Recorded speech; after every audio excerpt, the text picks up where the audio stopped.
शुरुआत करते हैं दोस्तों आज के न्यूज़पेपर की। हम पहली न्यूज़ जो डिस्कस करने वाले हैं यहाँ पर वो इलेक्शन कमिश्नर ऑफ इंडिया से रिलेटेड है। पार्टिकुलरली यहाँ पर हम चुनाव आयोग के बारे में चर्चा करने वाले हैं, क्योंकि आने वाले समय में आप देखेंगे ज़्यादातर विधानसभा के चुनाव होने वाले हैं और इसी समय में फिर चुनाव आयोग न्यूज़ में आ जाता है। इलेक्शन कमीशन ऑफ इंडिया के बारे में थोड़ा सा बेसिक बैकग्राउंड यहाँ पर हम डिस्कस करने वाले हैं। तो इलेक्शन कमीशन ऑफ इंडिया कुल मिलाकर के उस समय में जब हमारा संविधान बना था उसी समय में निर्धारित हो गया था कि हमारे देश में चुनाव कराना है तो उसके लिए एक संस्था बनाई जाएगी। आर्टिकल 324 कहता है चुनाव का सुपरिटेंडेंस का काम करना है, चुनाव के डायरेक्शन देना है, कंट्रोल ऑफ ऑल इलेक्शन, चाहे वो पार्लियामेंट के हों, चाहे वो राज्य की विधानसभा के हों, स्टेट लेजिस्लेचर के हों। इसके अलावा office of the president and vice president, ये सारी की सारी चीज़ों को हैंडल करेगा इलेक्शन कमीशन ऑफ इंडिया। मतलब कौन कौन हो गए इसमें? इसमें पार्लियामेंट आ गई है, लोकसभा और राज्यसभा दोनों के चुनाव ये कंडक्ट कराएगा। इसके अलावा राज्यों की जो विधानसभाएं रहते हैं उनके भी चुनाव को कंडक्ट कराने का काम करता है। प्रेसिडेंट और वाइस प्रेसिडेंट का भी चुनाव जो होता है उसकी जिम्मेदारी इलेक्शन कमीशन ऑफ इंडिया के द्वारा ही होती है। इसके अलावा बहुत सारी इंटरप्रिटेशन दी गई हैं कोर्ट के द्वारा, ऑर्डर बाई ऑर्डर आए हैं, ठीक है, time to time, to mean that the power vested in it is plenary in nature. इसके पास में जो पावर है, ठीक है, इसके पास में जो पावर है उसके बारे में बताया जा रहा है, इसकी जो प्रकृति है वो प्लेनरी टाइप की है। कुल मिलाकर के इसको भी वैसे ही पावर दी गई है जिस प्रकार से सुप्रीम कोर्ट के जज के पास में पावर होती, ताकि ये फ्री एंड फेयर तरीके से काम कर सके। तो इसको पावर आखिर मिलती कहाँ से है? तो जो इलेक्शन कमीशन ऑफ इंडिया है ये काफ़ी पावरफुल संस्था है, बॉडी है, that get power from multiple source. इसके अलग अलग सोर्स हैं, जैसे कि संविधान ने पावर दिया है। Election commission of India drives it's power and function from article 324 of the constitution. संविधान के आर्टिकल 324 में इसकी क्या क्या पावर होगी उसके बारे में दिया गया है। सुप्रीम कोर्ट के भी बहुत सारे जजमेंट आए हैं जिसके माध्यम से पता चलता है कि नहीं, चुनाव आयोग काफ़ी मजबूत होता है, काफ़ी पावरफुल होता है। एक सुनवाई हुई थी Mohinder Singh Gill versus chief election commissioner 1978 का ये जजमेंट है that article 324 contain plenary power to ensure free and fair election. Article 324 के अंतर्गत जो पावर दी गई है वो इसलिए दिए हैं कि इलेक्शन कमीशन ऑफ इंडिया का जो मुखिया है वो सरकार के दबाव में न आ जाए, सरकार जैसा कह रही वैसा ही ना करने लग जाए, ठीक है, ऐसा ना हो कि वो सरकार को जिताने के पीछे लग जाए। इसलिए इसको जो पावर दी गई है उसको हम प्लेनरी पावर बोल रहे हैं। इसके अलावा मॉडल कोड ऑफ कंडक्ट के माध्यम से भी पावर मिलती है ईसीआई को। तो मॉडल कोड ऑफ कंडक्ट कुल मिलाकर के ईसीआई जो जारी करता है, इनको हम एक प्रकार से गाइडलाइन कह सकते हैं पॉलिटिकल पार्टीज़ के कैंडिडेट के लिए एंड गवर्नमेंट के लिए कि आपको जो है इलेक्शन के दौरान में क्या करना है, क्या नहीं करना है। ये आधारित रहता है पॉलिटिकल पार्टीज़ के बीच में सहमति पर। its origin can be traced to code of conduct for political parties prepared by Kerala government in 1960 for assembly election। इसका इतिहास कहाँ जाता है? केरला को जाता है 1960 में। 1960 में ये निर्धारित किया गया था कि भाई पॉलिटिकल पार्टीज़ को क्या करना चाहिए, क्या नहीं करना चाहिए था केरला में, वहीं से हमने इस चीज़ को लिया है। फिर आ जाती है इंडिपेंडेंस की बात कि भाई ईसीआई को हमें free and fair election conduct करवाना है तो इसको हमें एक इंडिपेंडेंट बॉडी के रूप में रखना चाहिए। लेकिन यहाँ पर मेन चीज़ आ जाती है कि इसकी नियुक्ति को लेकर के आज के समय में chief election commissioner of India की नियुक्ति राष्ट्रपति करता है, और राष्ट्रपति किसके कहने पर करता है?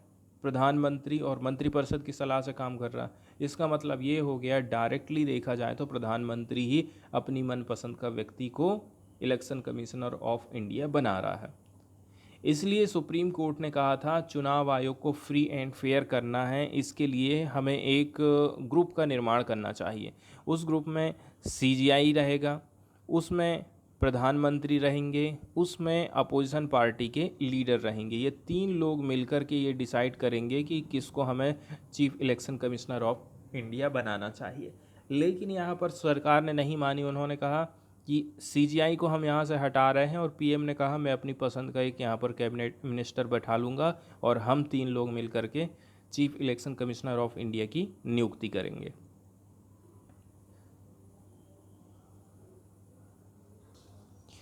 इसके बाद अगली जो न्यूज़ यहाँ पर हम डिस्कस करने वाले हैं वो इजराइल से रिलेटेड है। पार्टिकुलरली अभी इजराइल और फ़लस्तीन, इजराइल और पैलेस्टीन के बीच में युद्ध चल रहा है। अब इस युद्ध में बहुत सारे भारतीय नागरिक ऐसे हैं जो इजराइल में फंसे हुए हैं। अब पैलेस्टाइन ने भी हमला किया है इजराइल के ऊपर। इसमें हो सकता है काफ़ी सारे इंडियंस या फिर कुछ इंडियंस घायल हुए हों या फिर उनकी जानें गई हों। अभी तक कोई चीज़ कंफर्म नहीं हो पाई है। तो उनको कैसे करके हम बाहर निकालेंगे, इसके लिए सरकार की तरफ से एक प्लान निर्धारित किया गया है। इसके लिए एक ऑपरेशन जारी किया गया है जिसका नाम रखा गया है ऑपरेशन अजय। तो ऑपरेशन अजय काफ़ी इम्पॉर्टेंट है, इसको हमें ध्यान में रखना है। ऑपरेशन अजय जो है किस देश से भारतीय लोगों को एवैक्यूएशन के लिए चलाया गया है। यहाँ पर ये जो मैप देख रहे हैं आप, इस मैप के माध्यम से आप देख सकते हैं इजराइल की बाउंड्री कौन कौन से देशों के साथ में शेयर होती है। इजराइल में ही आप देखेंगे तो ये वाला जो एरिया जहाँ पर वेस्ट बैंक लिखाना है ये फ़लस्तीन है, या फिर जिसको हम पैलेस्टाइन बोलते हैं, वेस्ट बैंक है।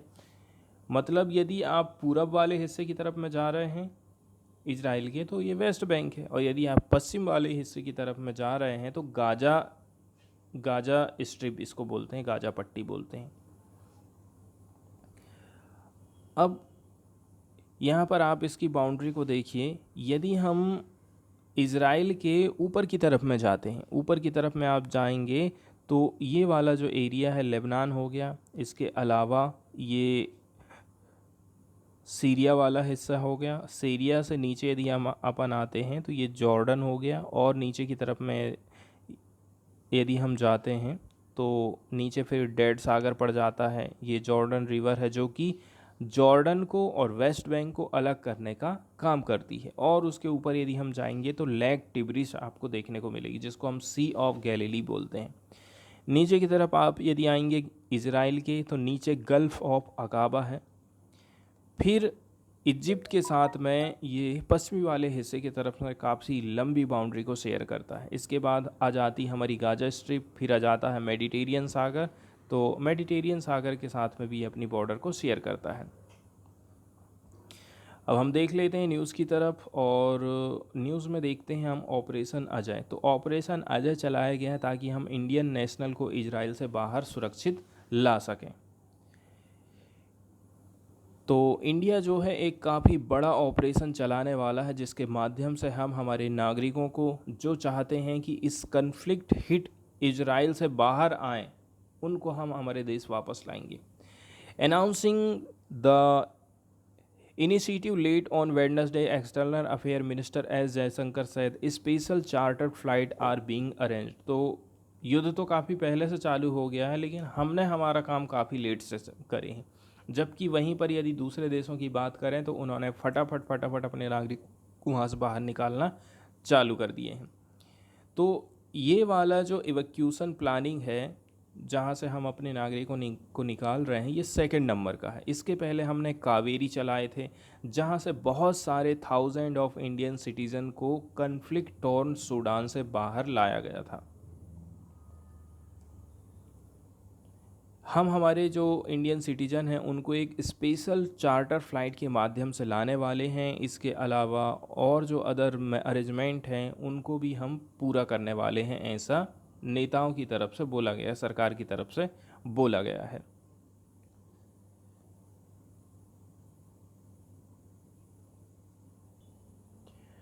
इसके बाद हम सीधे चलते हैं एडिटोरियल वाले हिस्से की तरफ और देखते हैं प्रमुख एडिटोरियल्स को। तो जो पहला एडिटोरियल हम डिस्कस करने वाले हैं वो एयर पॉल्यूशन से रिलेटेड है।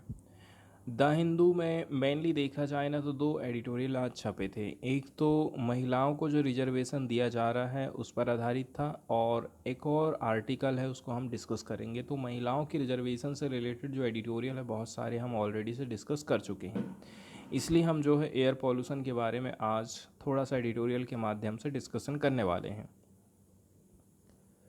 तो एयर पॉल्यूशंस को यदि रोकना है, एयर पॉल्यूशन को यदि रोकना है तो इसके लिए केंद्र सरकार, राज्य सरकार दोनों को मिलकर के कोऑर्डिनेट करके काम करने की ज़रूरत है।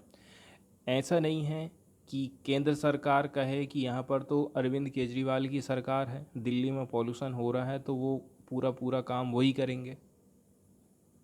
इसके लिए केंद्र सरकार को भी आगे आने की ज़रूरत है और आपस में मिलकर के काम करने की ज़रूरत है। और दिल्ली की जो सरकार है वो ये नहीं बोल सकती है कि पंजाब और हरियाणा वाले क्या काम करते हैं, स्टबल बर्निंग करते हैं, इसलिए ही हमारे यहाँ पर पॉल्यूशन होता है। थोड़ा बहुत असर पड़ सकता है, लेकिन यदि पूरा का पूरा दोष उन्हीं स्टेट के ऊपर में यदि हम बढ़ देंगे तो इसका मतलब ये है हम कुछ करना ही नहीं चाहते हैं। अब यहाँ तक कि पंजाब और हरियाणा अभी जो है सीजनल स्टबल बर्निंग्स को फेस कर रहे हैं। सुप्रीम कोर्ट ने रिपोर्ट किया है commission for air quality management को, एक संस्था बनाई गई है commission for air quality management, कि आप जो है उन स्टेप के बारे में बताइए या फिर कुछ कुछ स्टेप लीजिए जिनके चलते चलते एयर पोल्यूशन को आपने कंट्रोल किया है दिल्ली के आसपास वाले एरिया में। वहीं CAQM की हम बात करें, ठीक है, जिसको central governments graded response action plans के अंतर्गत तैयार किया गया है। एक प्रकार से ये स्टैट्यूटरी बॉडी है और इसको कुछ काम दिए हैं कि ये इम्प्लीमेंट करेगी। केंद्र सरकार की जो गवर्नमेंट के ग्रेडेड रिस्पॉन्स एक्शन प्लान लिए गए हैं उनके बारे में इम्प्लीमेंटेशन हो रहा है कि नहीं हो रहा है, इम्प्लीमेंटेशन कैसे करना है, ये सारा काम इसको सौंपा गया है। ये यदि हम इसके काम की बात करें तो एयर पोल्यूशन से कैसे करके हम जीत सकते हैं, पार्टिकुलरली दिल्ली NCR रीजन में विंटर के सीजन में इसको काम दिया गया है।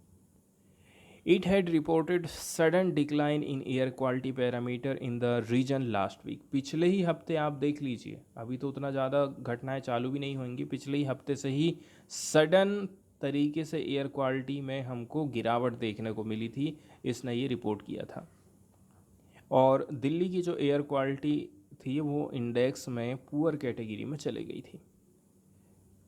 वहीं यदि हम स्टेज फर्स्ट की बात करें, of grab kicked in with the CAQM directing authorities in NCR to enforce a CQM दिशा निर्देश देता है अथॉरिटीज़ को कि NCR वाले एरिया में आपको क्या काम करना है।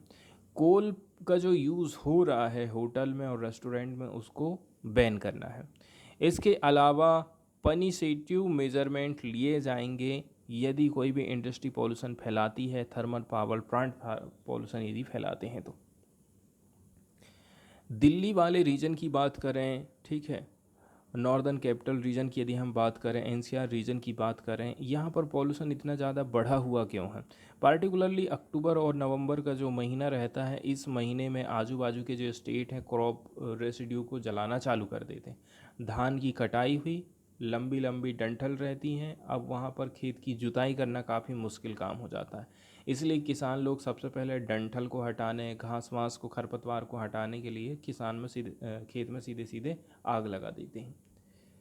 तो स्टबल बर्निंग अक्टूबर और नवंबर के महीने में काफ़ी ज़्यादा देखी जाती है।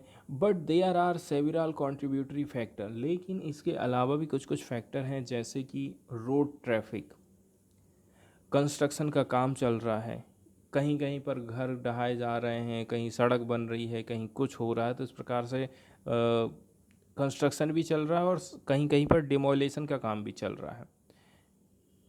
बहुत सारी जो इंडस्ट्रीज़ हैं वो कोक का इस्तेमाल करती हैं, इससे भी पॉल्यूशन बहुत ज़्यादा फैलता है। अपेक्स कोर्ट इस मामले में आगे आया है, उसने संज्ञान भी लिया है। ट्यूसडे के दिन उन्होंने CAQM संस्था को बोला था कि आप जो है एक होलिस्टिक व्यू लेकर के आइए of import and distribution of highly polluted petroleum Coke, कहाँ से आप इंपोर्ट कर रहे हैं और कहाँ कहाँ डिस्ट्रीब्यूशन हो रहा है कोयले का, इसके बारे में हमें रिपोर्ट दीजिए। इसके अलावा बैलेंस बनाने की ज़रूरत है इंडस्ट्री में and imperative of clean environment. Industry कितना उत्सर्जन करे, इंडस्ट्री को कितना उत्पादन करना चाहिए, कितना यूज़ करना चाहिए, ताकि हमारा जो एनवायरनमेंट है वो ग्रीन ही रहे। वहीं यदि हम हरियाणा की बात कर रहे हैं, हरियाणा की जो अथॉरिटीज़ हैं वो प्लानिंग कर रही हैं कि जो फार्मर लोग गलतियां करते हैं ना, उनको अलग अलग स्कीम के माध्यम से थोड़ा सा हम सुधार करें। और इस यहीं पर जो है हैबिचुअल जो वायलेटर्स लोग हैं, जो वायलेट कर रहे हैं, उनका भी डाटा इकट्ठा किया गया है। वहीं यदि हम पॉलिटिकल ब्लेम गेम की बात करें, like one involving BJP ruled Haryana and AAP government Delhi will serve no public purpose, यहाँ पर ब्लेम गेम फिर से चालू हो जाता है। हरियाणा की बीजेपी की सरकार और इधर आम आदमी की पार्टी, दोनों की जो है ब्लेम गेम चालू कर देते हैं। तो इस प्रकार से हम कह सकते हैं केंद्र सरकार जो और अलग अलग जो स्टेट हैं उनको कोऑर्डिनेट करके काम करने की ज़रूरत है, ताकि लोगों का जो हेल्थ है उसको इंश्योर किया जा सके। After all, supreme court had repeatedly asserted that the right to live in a pollution free environment is a part of fundamental right. यहाँ पर बहुत अच्छी बात लिखी है कि सुप्रीम कोर्ट ने ये माना है कि लोगों को ये अधिकार है, ये उनका फंडामेंटल अधिकार है कि वो पॉल्यूशन से फ्री वातावरण में जी सकें। आर्टिकल 21 कॉन्स्टिट्यूशन का ये बोलता है। अब अगला जो एडिटोरियल यहाँ पर हम डिस्कशन करने वाले हैं वो यूनाइटेड नेशन सिक्योरिटी काउंसिल में रिफॉर्म से रिलेटेड है। तो पार्टिकुलरली कौन कौन से रिफॉर्म करने की ज़रूरत है, इसके ऊपर ये आर्टिकल लिखा गया है। तो सबसे पहले यूनाइटेड नेशंस सिक्योरिटी काउंसिल के बारे में हम देखते हैं। यूनाइटेड नेशंस सिक्योरिटी काउंसिल की स्थापना करी गई थी यूनाइटेड नेशंस के चार्टर के माध्यम से 1945 में, और ये जो है 6 प्रिंसिपल ऑर्गन में से एक अंग माना जाता है। ऑर्गन्स का मतलब यहाँ पर अंग से रिलेटेड है। तो यूनाइटेड नेशंस को 6 अंगों में बांटा गया है, उसमें से एक अंग सबसे प्रमुख यूनाइटेड नेशंस सिक्योरिटी काउंसिल है। वहीं यदि हम अदर 5 ऑर्गन की बात करें यूनाइटेड नेशंस की, तो वो है जनरल असेंबली, इसके बाद ट्रस्टीशिप काउंसिल है, इकोनॉमिक एंड सोशल काउंसिल है, इंटरनेशनल कोर्ट ऑफ जस्टिस है, और इसके अलावा सेक्रेटेरिएट है। इसको रिस्पॉन्सिबिलिटी दी गई है कि आप जो है इंटरनेशनल पीस और सिक्योरिटी के लिए ऊपर काम करिए। तो इसकी जो प्राइमरी रिस्पॉन्सिबिलिटी दी गई है वो पूरी इंटरनेशनल तरीके से पूरी देश दुनिया में शांति और सिक्योरिटी को स्थापित करने का काम इसको दिया गया है। लेकिन हम देख सकते हैं कि इतनी बड़ी संस्था बनाने के बावजूद भी पैलेस्टाइन और इज़राइल के बीच में युद्ध हो गया, ठीक है। और अभी अभी हाल फिलहाल में हमने एक बार और चर्चा करे थे, ठीक है, उनके बीच में कॉन्फ्लिक्ट चल रहा है। तो ये सारी चीज़ों को रोकने में नाकाम रहा है सिक्योरिटी काउंसिल। इसका जो हेडक्वार्टर है वो न्यूयॉर्क में है। मेंबर कंट्रीज़ की यदि हम बात करें तो इसके 15 मेंबर हैं टोटल देखा जाए, तो इसमें से 5 परमानेंट मेंबर हैं और 10 नॉन परमानेंट मेंबर हैं, और इनको जो है 2 साल के लिए इलेक्ट किया जाता है। 5 परमानेंट मेंबर के नाम है यूनाइटेड स्टेट, रसिया, फ्रांस, चाइना और यूके। इंडिया की बात करें तो इंडिया को 8वीं बार ऐसा हुआ है जिसने एंटर किया है यूएनएससी में as a non permanent member. Last year 2021-22 में हमने एंटर किए थे। हर साल जनरल असेंबली इलेक्ट करती है 5 नॉन परमानेंट मेंबर को, मतलब 10 और 5 15 होते हैं, out of 10 for a 2-year term. The 10 non permanent seat are distributed on a regional basis. Seat जो दी जा रही है, कभी इसको बना रहे हैं कभी उसको बना रहे हैं, तो ये रीजनल बेसिस पर प्रोवाइड करी जाती है। इसके अलावा काउंसिल की जो प्रेसिडेंसी होती है is a capacity that rotate every month among it's 15 member. तो इसके जो 15 मेंबर होते हैं ना, हर महीने इसकी प्रेसिडेंसी रोटेट होते रहती है। इसके अलावा वोटिंग पावर यहाँ पर सबसे ज़्यादा इम्पोर्टेंट हो जाती, तो प्रत्येक मेंबर को एक वोट रहेगा। Decision of security council on matter are made by affirmative vote of 9 member including concurring vote of the permanent member. A no veto from vote from one of 5 permanent member block the पैसाज of resolution. तो सबसे important चीज़ यहाँ पर यही है कि veto power 5 लोगों के पास में है। उन्होंने यदि एक बार वीटो लगा दिया तो कोई भी रेजोल्यूशन पास नहीं हो पाएगा। तो मेनली यदि देखा जाए, ये जो आर्टिकल लिखा गया है वो यूनाइटेड नेशंस की सिक्योरिटी काउंसिल में रिफॉर्म से रिलेटेड है। पार्टिकुलरली रिफॉर्म भी कैसा चाहिए, 5 लोगों को जो हमने वीटो की पावर दे रखी है, वो 5 लोग ही क्यों उस वीटो की पावर का यूज़ कर रहे हैं? क्या ये रीज़न है कि ये लोग ज़्यादा पैसा दे रहे हैं, इनकी इकोनॉमी ज़्यादा है, इसलिए इनको वीटो पावर दी गई, इसलिए इनको परमानेंट मेंबर बनाया गया है? अदर कंट्रीज़ भी ऐसी हैं जो कि पैसा अच्छा खासा दे रही हैं, उनको आप क्यों नहीं परमानेंट मेंबर बना देते हैं? जैसे कि जापान जैसी कंट्रीज़ हो गई, इंडिया जैसी कंट्रीज़ हो गई, तो इनको भी परमानेंट मेंबर बनाए जाने की ज़रूरत है, ताकि किसी भी मुद्दे के ऊपर इन्हीं 5 लोगों का दबदबा हमेशा बना ना रहे। इसके लिए अलग अलग लोग जो है वर्ल्ड लेवल पर अपनी आवाज़ उठा रहे हैं। कभी टर्की का कहना है, कभी यूनाइटेड नेशंस के सिक्योरिटी जनरल ने भी ये बात कही है कि ये बिल्कुल भी सही नहीं है कि मात्र 5 लोगों के पास में ही पिछले 50-60 सालों से ये पावर है और उन्हीं लोगों का यूनाइटेड नेशन सिक्योरिटी काउंसिल में दबदबा है। इन्होंने एक वार्निंग दिया था वर्ल्ड, उनका कहना था कि पूरी दुनिया चेंज हो रही है, हमारी संस्थाओं को भी चेंज करने की ज़रूरत है, लेकिन हमारी संस्थाएं नहीं बदली हैं।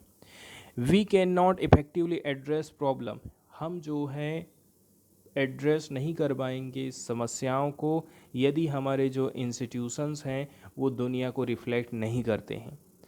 तो हम जो है प्रॉब्लम को सॉल्व करने की जगह में हम जो है रिस्क को कम करने की जगह रिस्क को और भी ज़्यादा बढ़ा दे रहे हैं। ये जो मंच है पॉलिटिकल मंच बन करके सामने आ गया है। कोई चीज़ इंडिया पास करता है तो चाइना के सपोर्ट, पाकिस्तान की सपोर्ट में चाइना जाता है और उसका विरोध कर देता है, वीटो लगा देता है।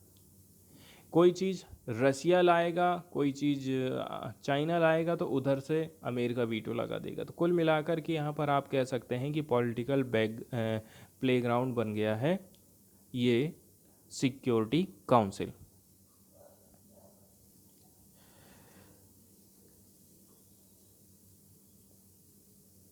आगे हम बात करते हैं कि सिक्योरिटी काउंसिल में कितने नए सदस्य जुड़े हैं और कितने लोगों को कहना चाहिए हटाया गया है या फिर रिमूव किया गया है।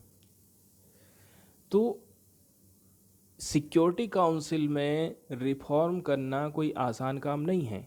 यदि हमें यहाँ पर संशोधन करना है तो इसके लिए बहुत सारी वोटिंग की हमको ज़रूरत पड़ती है, मेजॉरिटी ऑफ वोटिंग की ज़रूरत पड़ जाती है।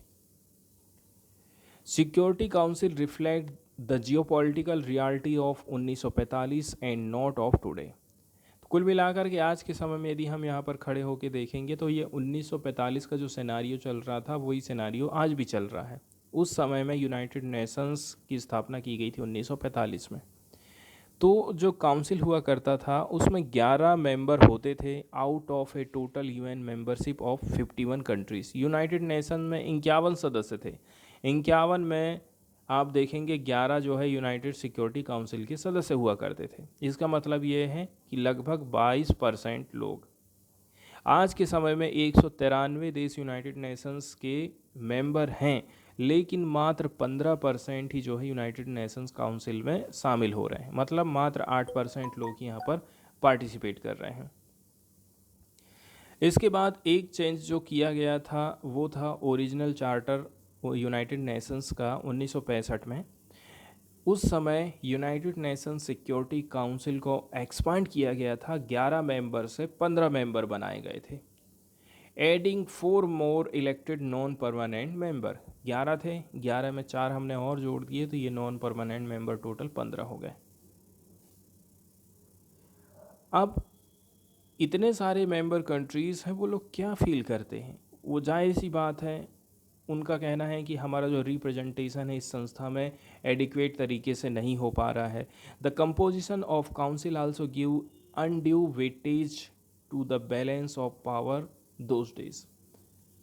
आज के समय में बैलेंस ऑफ पावर कैसी है इस संस्था में आप देख सकते हैं। यूरोप की बात करें, लगभग 5% विश्व की जनसंख्या यहाँ पर निवास कर रही है और ये 33% सीट को रिजर्व करके चल रहा है, 33% सीट को कंट्रोल कर रहा है इन एनी गिवन ईयर, चाहे वो कोई भी साल हो। And that does not count Russia and other European power. इसके बाद हम बात करते हैं कौन पैसा दे रहा है, कितना पैसा दे रहा है, इसके बावजूद भी उसको आप जो है मेंबर नहीं बना रहे हैं। तो आज के समय में आप देखेंगे कि जो कि 5 परमानेंट मेंबर में से एक है अमेरिका, ठीक है। Japan and Germany have for decade been second and third largest contributor to the United Nations budget. United Nations में सेकंड नंबर पर, थर्ड नंबर पर जर्मनी और जापान ही सबसे ज़्यादा पैसा दे रहे हैं। इसके बावजूद भी आप देखेंगे उनका क्या हाल है। तो इनको अभी भी जो है एनिमी स्टेट के रूप में आप देख रहे हैं। यूनाइटेड नेशंस का जो चार्टर है, जब से ही यूनाइटेड नेशंस को हमने क्या करे थे, सेटअप करे थे victorious alias of the second world war. Second world war को जो लोग जीते थे उन्होंने एक संगठन बनाया था।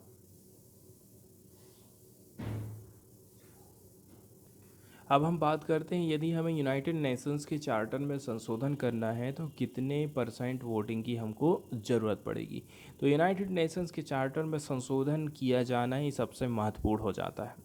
यदि किसी भी प्रकार का अमेंडमेंट हमको लेकर के आना है तो उसके लिए 2/3 मेजॉरिटी होना चाहिए, 2/3 मेजॉरिटी ऑफ ओवरऑल मेंबरशिप।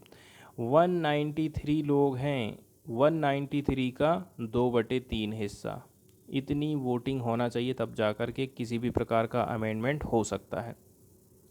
तो इसका मतलब ये है 193 हैं देश, तो 193 में से 129 वोट पड़ना चाहिए, तब जाकर के किसी प्रकार का संशोधन संभव हो सकता है।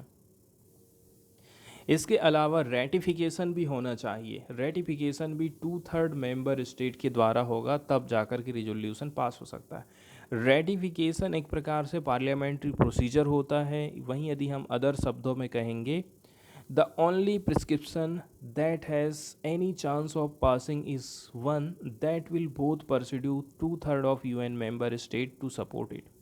कुल मिलाकर के यूनाइटेड नेशंस के जो मेंबर हैं वो इसको सपोर्ट कर रहे हैं, उसी को हम रेटिफिकेशन कर रहे हैं। और रेटिफिकेशन का मतलब ये भी है कि किसी ने इसके लिए मना नहीं किया है। पार्टिकुलरली हम परमानेंट मेंबर की बात कर रहे हैं, उन्होंने यदि मना कर दिया तो जाहिर सी बात है रेटिफिकेशन भी जो है ब्लॉक हो सकता है।